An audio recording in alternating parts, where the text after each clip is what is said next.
And welcome back to my channel, where today I am going to be sharing how I pack my liquids and toiletries as a hand luggage only traveller. It's come up a couple of times recently in various conversations with people, and I've shared it before in part of my other packing videos, but I thought I'd do a whole video now dedicated to packing toiletries. So right now I am going to show you roughly what I will be taking for a 2-week trip to Thailand at the end of the year, where I'm only taking hand luggage and I've only got a 5 kilogram weight limit going out there. So I'm on like minimum packing here, but this is what I'm going to take, and I'm going to show you some tips and some tricks and how to get around it. This video might be redundant in like a year's time, because apparently as of next year all of the major UK airports are going to have some form of new scanner where you don't have to have liquids that are under 100 ml anymore, and I don't think there's a restriction on them either. So right now you can only take them in a bag that's like this, 20 by 20 in a bag,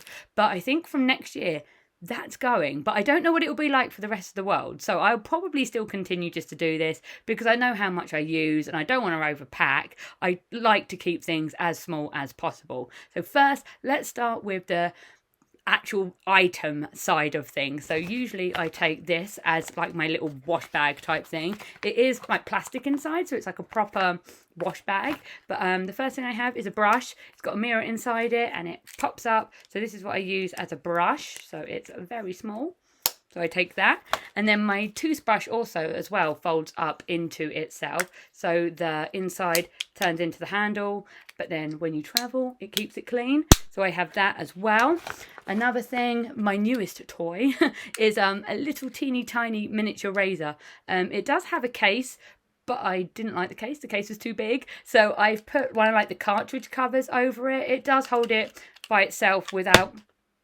I stand corrected, it doesn't. Obviously, you're not normally going to shake it though, but it does usually sit in there quite nicely without having a hair tie around it.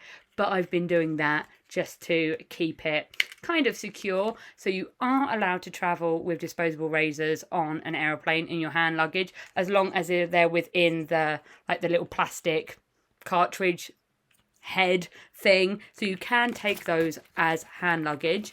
And then inside here as well, I just have a thing with some plasters and some spare hairbands. I do have a slightly bigger first aid kit with more things like tablets and stuff in, but that all goes into here. And then the next thing to do is to work out if your accommodation supplies any form of toiletries. Like sometimes when you obviously book into a hotel, it will say if toiletries are included as part of the bathroom thing, even if they're not the miniatures. Sometimes they'll have like reusable like pump bottles on the wall. I know places like Premier Inn do, Travelodge do. I stayed at the Hilton the other week and they had the refillable ones as well. So obviously if your hotel provides things like that, you don't necessarily need to take as much. Sometimes they'll have just like a shampoo and shower gel together, which I'm not like brand specific. It's like, it doesn't bother me when I travel. I would rather just go for convenience rather than the products that I actually like to use, so it doesn't bother me so much. But if there is like a shower gel and a shampoo combined, I'll often then travel with a conditioner as well. But sometimes you will get all the different ones. If it doesn't say online, you can always do a search on like TripAdvisor or look for like a hotel review. Sometimes they will share pictures of what the bathrooms look like and you can get an idea. So that's always a good place to check first to see what's actually included. But otherwise, if not, try to find as many things as possible that can be made into a solid, so then it doesn't come under the liquids allowance. So for example, this is a little look at some of the things I plan to take to Thailand with me along with these. So there is kind of like a mosquito-y thing there. I don't think there's malaria in the area that I'm going to, but I will be traveling with the mosquito and insect repellent wipes. I use these in Zanzibar and they actually worked really well, and wipes do not count as a liquid, so they do not count, so that's great. I'll be taking another packet of them. And then solid stick deodorant, nice and skinny, that will do. I don't use stick deodorant at home. I don't like it usually, but again, it saves space, so that will do. I will then take my Lush shampoo bar. This one works quite well. I do like it. You can also get conditioner bars as well, but I think for this trip I'm just going to use a liquid one. Eyeliner, so some form of makeup. Again, use one that's a solid. If you use liquid, go for a solid one. It saves space. Again, same with like lip balm. If they're ones like this, like the solid kind of chapsticky type ones, they don't count as a liquid, so that's another way to get around it. This here is a bar of aloe vera soap. Now, I bought this in Zanzibar. I probably take it to Thailand with me. Even if I don't get burnt, I find that if you've been in the sun all day, it's sometimes just nice, just like moisturize your body. And again, if it's a bar of soap, doesn't count as a liquid. But I do love, there is one exception to the rule of buying things abroad, where if it's things like aloe vera lotion, I do like to buy aloe vera lotion when I'm there. Sometimes it's like the equivalent of like £1 for a bottle of it, and I put it in the fridge. And then at the end of the day, like after my shower, I cover myself in it when it's freezing cold, and it's glorious. But then at the end, so here's an example of one that I bought. I think this was from Mallorca. It cost me like €1 in a big bottle.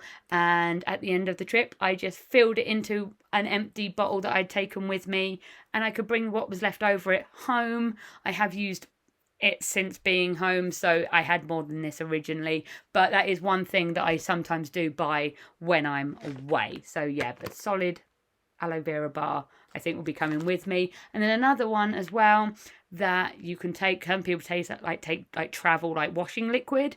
I'm going to use laundry leaves. So like if you're washing things in the sink, they're like teeny tiny sheets of paper, and then they like bubble up into like a sink, and then it's like you can wash clothes in it. So that's, again, all solid. None of that counts as a liquid allowance. So that's one way of getting around it. And then I do like traveling with this bag, but I don't think this one will be quite big enough. So I'll probably use one of the Ziplocs, because the Ziploc is actually, you can see, it's about an inch bigger than this one. But sometimes if I'm not traveling for very long or don't need many liquids, I will use this one just because it's sturdy. It's a bit like a wash bag in itself. So I will be emptying stuff and putting it in here. So here's an example of some of the liquids that I'll be taking. So I normally put big sun cream. I can't find it. There it is. Like a big bottle of sun cream into a little bottle for travel. So this one isn't what's currently in here. I like to use one from Boots that has insect repellent mixed in with a sun cream. I found that one, again, worked really well in Zanzibar. So I know that for 2 weeks I need roughly 150 to 200 mils of sun cream. So I'm going to take that one, which is 100 mil. So that goes in the bag. Again, bottle shape as well. Like flat bottles like this work great, and ones with like the smaller lids work better than the ones with the big chunky fat lids. So again, bottle shape can help as well. So I'm going to take that one, and then something that I'm going to try this time are pouches. Superdrug in the UK, they sell a 50ml pouch of sun cream, but I'm going to try and use like the big one and then put it into a pouch one. If they're small pouches, you can get away with it at airports. Sometimes they will pull you up if the containers aren't marked with their capacity. So if they're small, you can usually get away with it. So I'm going to fill up maybe 2 of these. And then obviously as you use them, they get flatter and flatter, which again, great for space saving. So I've blown them up with air for now because I don't have the sun cream that I'm going to take. So there'll be 2 of those. So again, put them in the bag, a bit like Tetris. So you kind of fit them in like together. And then I'm going to take what was left over of my DEET spray from Zanzibar. I don't like DEET, and apparently they sell a bug repellent in Thailand in 7-Eleven, which is apparently really good, and it's like the only thing that works for Thai mosquitoes. So I'm going to take one of these just so I've got something with me along with the wipes, but I'm just going to take one of those in there. So that goes in 2, and then if I do get bitten, I've got bite cream because I get bitten bad, so that goes in. And then I've got after bite stick as well, that's going in 2. So then that will go in as well. And then, like I said, I'm not sure if my hotels in Thailand, I think I'm staying in 3 or 4 different hotels. I'm not sure if toiletries are included. So I'm going to take my solid shampoo bar, but then because I plan on going in like the sea and stuff like that and pools, I'm going to take a liquid conditioner as well. Again, skinny tube, small lid. Great for slotting in. It's like everything's then the same size. So that fits in as well.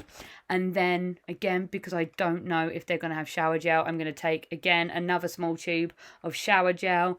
These were again leftover toiletries from another hotel stay, which I liked the containers, so I took them. So again, that squeezes in there as well. And then of course, toothpaste. This one's nearly empty, so I'm just using this for demonstration purposes, but that fits in as well. And then if we do it up, just to show that it does actually do up.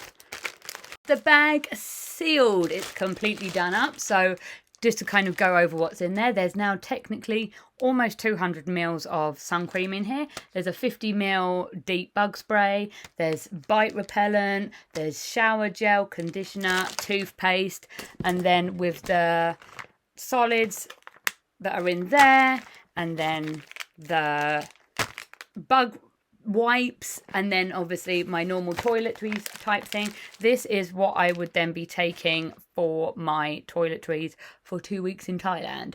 I think that's pretty much everything that I would be taking is this. It's probably the most I will be taking of something. I mean, it's, yeah, with only 5 kilograms of weight limit, like I have to kind of make priorities. So obviously things like sun cream are like a big priority compared to like a t-shirt. I would rather just rewash a t-shirt than actually have to go out and buy more sun cream, especially as they say, like in places in Asia, some of the sun cream apparently has bleaching agents in it, which aren't great for skin, obviously. But that's everything that I am taking roughly. It may change a little bit, but that's roughly what I pack in my hand luggage for what will be 2 weeks in Thailand. I will probably end up doing a video closer to the time about what I could take completely, especially as I do only have 5 kilograms. It's going to be a challenge for me. Usually my bag weighs about 6.5. When I'm not traveling with a laptop, it goes up to about 7.5 for my laptop.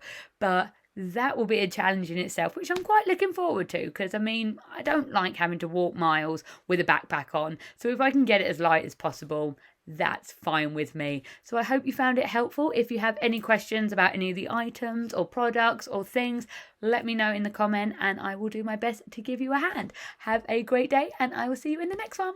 Bye.